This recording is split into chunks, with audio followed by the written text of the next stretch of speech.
Доста интересно за това, че нашите емоционални нужди всъщност имат тъмна страна и понякога, колкото и да се смятаме за умни, вършим някои глупави неща. Какво означава това? Това означава ли, че сме слаби хора, че не можем да се контролираме? Това със сигурност, Цвети, не означава, че сме слаби хора, но би могло да означава, че не можем да се контролираме. Така. Има два основни проблема, които са свързани с емоционалните нужди. Първият проблем е, че те винаги остават в нас. Каквото и да правим, те са закодирани в нас, те са толкова вплетени в нашата психика и всъщност са точно толкова биологични, колкото са и психоемоционални.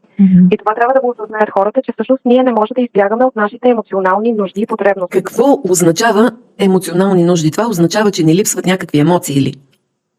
Не точно, значи емоциите са си отделно явление в психологията. Емоционалните нужди са едни потребности, които са много дълбоки в нас. И те, ако не се задоволят, всъщност е огромен проблем за нашата психика. И мога да ги изредя, кои са тези основни. Да дадем пример. Това са нуждата от сигурност. Всички ние имаме нужда от някаква сигурност в живота си. Нуждата от контрол. Контрол над живота ни, над изборите ни, над връзките ни, над решенията ни. Нужда от интимност и свързаност. Всички имаме нужда от тази интимност и свързаност поне с едно друго човешко същество. Също така нужда от предизвикателство. Това е голяма нужда, която имаме, дали го осъзнаваме или не. Нужда от смисъл, нужда от внимание и нужда от одобрение или валидация. Това са основните, които аз изтъквам в моето обучение, което ще се случи скоро в края на марта. И трудно ли разбираме, че всъщност точно тези нужди ни правят такива? Това всъщност е втория проблем, който исках да изтъкна, свързан с емоционалните нужди. Много често те са неосъзнати. И като такива, те много често влияят на поведението ни. Те представляват едни скрити двигатели, които навигират нашето поведение, навигират нашите избори и точно това води до деструктивно поведение много често. И по този начин всъщност ние трябва да ги направим осъзнати. Аз съм голям фен на юнгианската психология. Карл Юнг е казал, това, което не направиш осъзнато в живота си, ще продължава да се навигира и ти ще го наричаш съдба. И нещо такова се случва с емоционалните нужди. Всъщност те са неосъзнати и до момента, в който не станат осъзнати, те наистина ни навигират, ние гравитираме около тях и всъщност много пъти правим разни неща и си мислим, че правим едно нещо, а правим съвсем друго.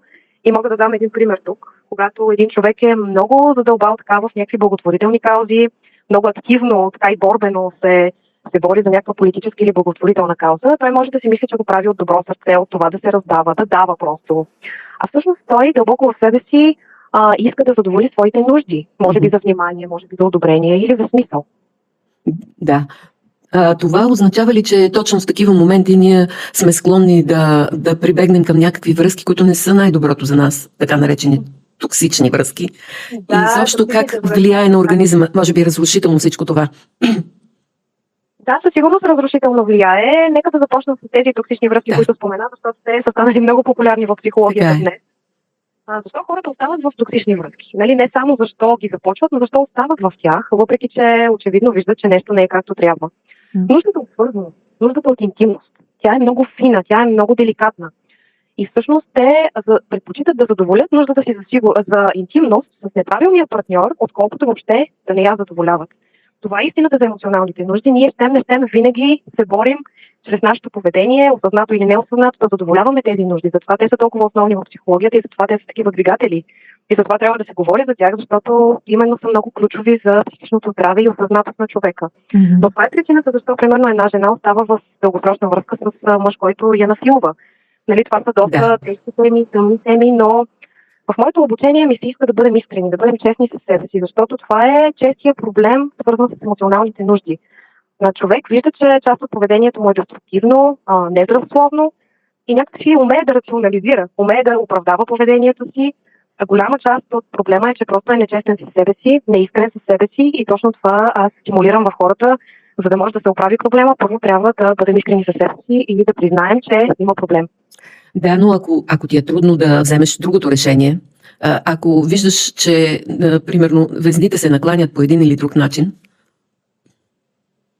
какво точно имаш? Говорим за, примерно, токсична връзка, попадаш в такава и искаш, да промениш нещо, но пък везните накланят понякога нещата, премисляш добро, лошо и така нататък. Да. Тук мисля, че играе роля навика и просто така подсигуряване на нуждата за сигурност. Значи, когато един човек дълго време е в една токсична връзка, тя малко или много става част от живота му, става зоната му на комфорт. И то така се накланят звездните, че човек преценява плюсове и минуси и излизат по-големи минуси, когато човек напусне такава връзка. Точно, да. Но истината е, че някои минуси са по-силни от други, както и някои плюсове са по-силни от други. В случая плюсът да бъдеш свободен, да задоволяваш нуждата си за сигурност и за интимност по един здравословен начин става изключително по-важно от това да останеш във връзка, която просто ти е позната. И тук идва вече и според мен работата с психолог, за да може тези неща да станат осъзнати и човек да приоритизира някакви неща в живота. Нали, в един момент на познатото не бива да бъде толкова по-важно от оптималното. Защото ако човек наистина мисли за себе си и се грижи за себе си, той ще извлича най-доброто от всичко. От връзките, от работата си, от професионалните занимания, от хобитата си, от личностното израстване. И всъщност някой път в живота трябва да се правят такива драстични стъпки, като напускане на токсични връзки. И всъщност до момента, в който човек не го направи това нещо, той наистина не осъзнава по какъв нездравословен начин е задоволявал нуждата си. Някой път наистина след отварянето на новата страница, чак тогава се вижда колко лошо е било преди. Как деструктивно поведение всъщност е опит да се регулира нашето поведение, да се поправим? Да, това е прекрасен въпрос. Много често поведението ни показва някакъв дефицит или някаква патология, на която трябва да обърнем внимание. Mm-hmm. И това е идеята всъщност на когнитивно-поведенческата терапия, на която аз съм голям почитател, защото тя се занимава както с когнитивното, така и с поведенческото, нали, спрямо името си. И в случая ние трябва да направим обратното изследване, обратната връзка. Не да изследваме това, което е вътре в нас, а всъщност да съдим по поведението, за да може да разберем какво е вътре в нас. Mm-hmm. Когато виждаме функциите на една машина, ние можем да я разлучим и да видим какви алгоритми навигират тази функция. Нещо такова се получава, но по поведението ние можем наистина много добре да следим каква нужда не е задоволявана. И всъщност това е работата на нас, психолозите, психотерапевтите. Много често се задава въпрос в практиката, каква нужда не е задоволявана в твоя живот. Нали, такива неща питаме нашите клиенти и общо след винаги се стига до този въпрос по един или по друг начин. Mm-hmm. Но със сигурност едно деструктивно поведение много си личи. Не само за околните, но мисля, че и хората осъзнават сами за себе си, когато правят нещо нездравословно. И ние дадохме примери вече. Лични връзки, някаква работа, професия, която очевидно не е за теб, но ти продължаваш някакси да те вършиш. Не смееш да я изоставиш, да. Не смееш да я изоставиш. Също така зависимости. Нали? Това е съвсем тъмната страна на емоционалните нужди, когато вече се стига до там. Рискови поведения като цяло. Нали? Рискови поведения може да е свързано с хазарт, с някакви такива калено екстремни предизвикателства, които поставят под риск живота или съществуването, или благосостоянието на човек. Нали? Това е едно пък изкривено проявление на нуждата за предизвикателство най-вече. Такива неща, такива поведения крещят, че нещо трябва да направим с емоционалната си страна, да ги задоволим тези нужди по един здравословен начин, а не по нездравословен. Всичко е много интересно, но наистина, когато човек тръгне да се опитва да поправи нещата, се намира като в някакъв капан и не може като че ли да излезе само от тази ситуация. И тук идват на помощ хора като тебе, може би. Добре. Да, питаме се как да задоволим всички тези нужди осъзнато и как можем да го поправим това. Да, ти си много права. Когато работи човек с психолог е много различно, защото просто нещата стават по-плавни, по-естествени за душата на човек, за ума на човек. Повече логика има всичко, когато имаш ментор, когато имаш човек, който те подпутва. Но иначе човек може и сам да го направи просто с проба и грешка. Аз бих започнала от това. Бих започнала от една честност с себе си. Всички, които слушат в момента, е хубаво да си зададат въпроса какво нещо в живота ми ме унищожава и какво ме изгражда. Винаги се започва от този въпрос. И оттам изникват поведенията, които са конструктивни и деструктивни. Когато разпознаем деструктивните поведения, е хубаво да ги разпределим в категории. По същия начин, в който казахме, кое е нужда за сигурност, кое е нужда за контрол, кое е нужда за интимност, кое е нужда за предизвикателство, смисъл и така нататък. И всъщност там да си направим списък какви са деструктивните поведения, които имаме, за да задоволим всяка от тези нужди и какви идеи имаме за конструктивното им задоволяване. Сега ще дам пример. Човек, който има така крещяща нужда от сигурност, той иска така всичко в живота му да е сигурно, да е стъпил здраво на земята, т.е. той изпитва една дълбока нужда за сигурност към обстоятелствата. А може да преобърне това и нуждата за сигурност да е към него самия, към вътрешните му ресурси. И там има една техника, която аз много препоръчвам, казва се ресурсно картографиране. Това означава просто на един списък да се извадят абсолютно всички ресурси в живота на човек, които му дават сигурност. Това може да са обстоятелства, може да са хора, може да са правни дейности, но най-вече какво е вътре в него, какви умения, какви таланти, какви прекрасни такива неща, като качества, характеристики, които му дават сигурност в самия него.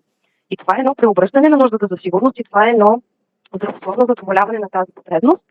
По същия начин с нуждата за контрол. Нали така, тя също е много изявена. Да. И всъщност това, което може да преобърнем в съзнанието си, не е нужда от контрол към другите и към обстоятелствата, а към нашите реакции. Защото истината е, че само това може да контролираме.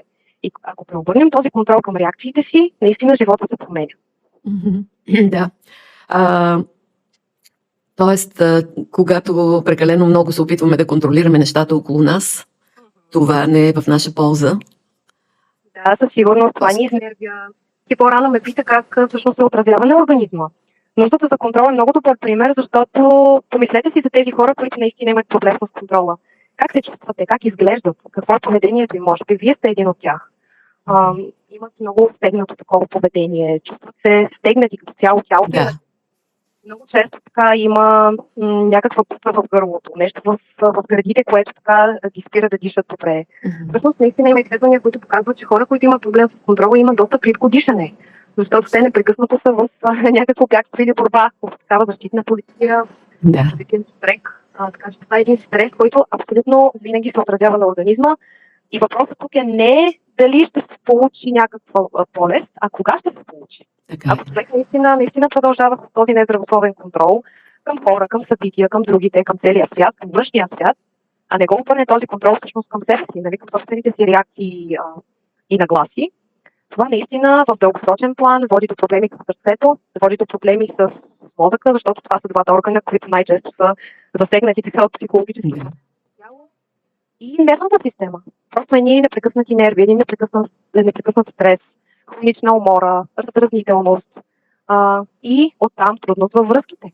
Да, това е така наречения саморазрушителен режим, в който ние сме влязли съзнателно или несъзнателно и не можем да се измъкнем. За съжаление, трети много често се случват неосъзнато нещата. Наистина, това е един от огромните проблеми. Всъщност сега, като говоря за тези неща, те са много базови и много ключови, но се замислям доколко хората са се замислили за това, доколко хората са чували това знание по този начин.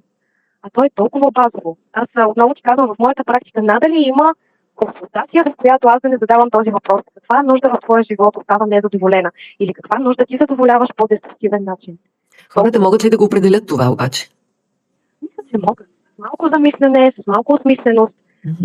Нали ти казвам, че от поведението се вижда. Те тълкуват по поведението си. Дали когато остават в тези здравословни връзки, когато нещо не е наред с тяхното поведение, те осъзнават, че е деструктивно и по това съдят. Да. Въпросът е наистина да има малко повече замисленост и честност със себе си. Така е. Много хубави неща. За много хубави неща си поговорихме. За съжаление, често срещани са такива ситуации. Може би и на нас са се случвали. И е хубаво да се говори. За това ще ги поканим хората, нали? Ще ги подканим да посетят твоето обучение. Да, разбира се, искам да отправя покана за всички, които са в областта на Пловдив, пък и не само, и на това обучение ще имам пътуващи. Така че всеки, който се интересува от тъмната страна на емоционалните нужди, може да ми намери събитието в Facebook, точно по този начин се казва психологическо обучение, тъмната страна на емоционалните нужди.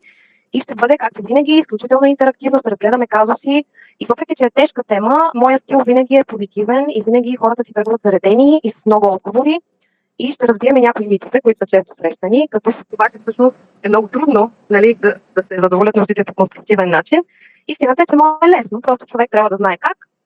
И точно това ще обсъдим на обучението. Техники, казуси, ще бъде интересно, ще бъде забавно и хората даже могат да си тръгнат с символичен подарък, защото ще имаме и томбола, както всеки път.